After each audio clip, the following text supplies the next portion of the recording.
I'm not a lawyer. I'm a truck driver and a farmer, so that's a big question. I don't know. I know that it didn't feel right what was happening. I knew I had to do something. We're not in lockdowns. There's a reason for that. The reason we're not is because people stood up and people took a stance. And we're just one in many that did that. And I couldn't be prouder to be standing in these lines with these people. These are solid people, and these are people that I want in my corner. The other ones, good luck.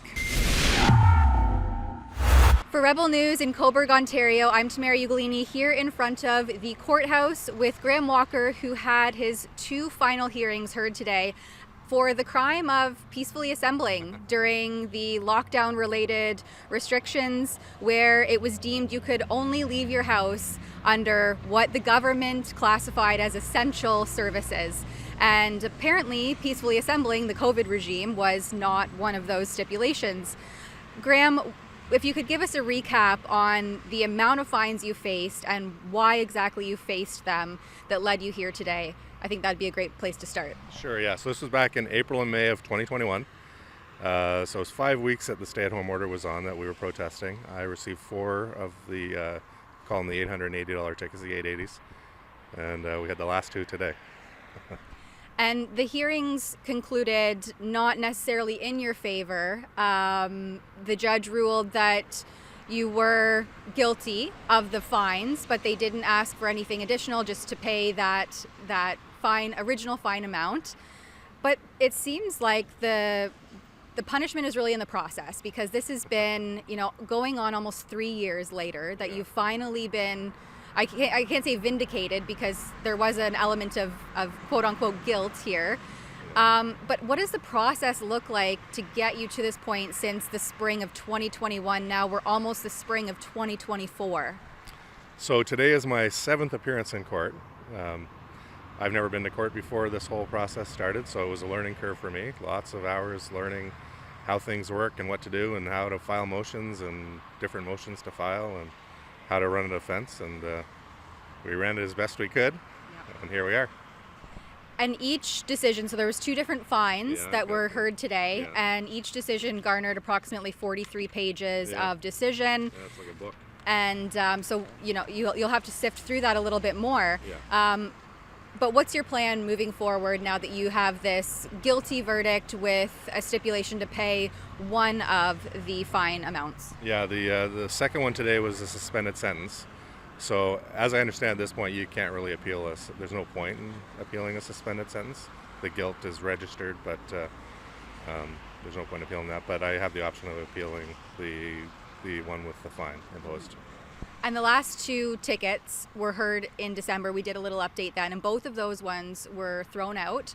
So out of the 4 total tickets, really here only 1 has stuck. Yeah, that's it, right. 2 were withdrawn before they went to trial. Then we had 2 complete trials, one where the prosecution provided a witness, which was the officer that wrote the ticket. The other one, there was no evidence other than the ticket. It was presented on certificate evidence only, and no witness provided. Still guilty.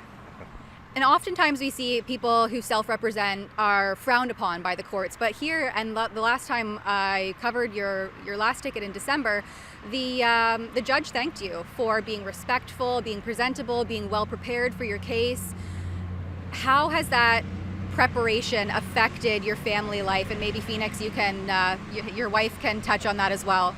I mean, we were already proud of him. It doesn't matter what this system says. Our family system has backed him up 100% the whole way.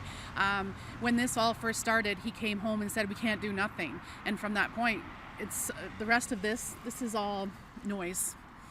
He's a good character. He's a good human. And that's what we need. This fight was not for naught. He was exemplar, and we couldn't be more proud, really. Yeah, that's it, really. The bottom line of it all. And I mean, sometimes you have to do things afraid, and we've been afraid for the last 3 years. So this is just an accumulation of that fear.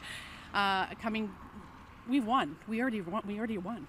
And we're not. I'd say overcoming that fear. Yeah, overcoming, exactly. But we've already won. We're not in lockdowns. There's a reason for that. The reason we're not is because people stood up and people took a stance. And we're just one in many that did that, and I couldn't be prouder to be standing in these lines with these people. These are solid people, and these are people that I want in my corner. The other ones, good luck. And on that note too, we live in Canada. We're supposed to have the right to peaceful assembly, the right to protest, unless the government says otherwise. And so what does the future of that constitutional right mean when tickets like this are upheld by the court? Yeah, I'm not a lawyer. I'm a truck driver and a farmer, so that's a big question. I don't know. I know that it didn't feel right what was happening. I knew I had to do something, and I did what I could for that, and I've learned as much as I can here. We're learning a lot about our charter. It's not what I thought it was. I stood in front of Victoria Hall with a big copy of the charter on my I called it my freedom cart, that I had my newspapers and my flag, a big copy, a 2x3 of the charter, and it's not what we thought it was. So I defended without using the charter. I was using the Bill of Rights, a little different defense, and well, we'll see how this pans out. Right, that's right. Well, thanks, Graham. Appreciate your time and your efforts here to uphold that freedom of assembly and expression for all Canadians. So thank you for that. All right, thank you, Tamara. Thank you. Yeah, thank you. All right, for Rebel News in front of the Ontario Courthouse, I'm Tamara Ugolini. If you appreciate Rebel's field reports and on-the-ground coverage, then please consider supporting our work at rebelfieldreports.com. There you can find all of our previous reporting, again, boots-on-the-ground journalism, and support us if you're able to. That's rebelfieldreports.com.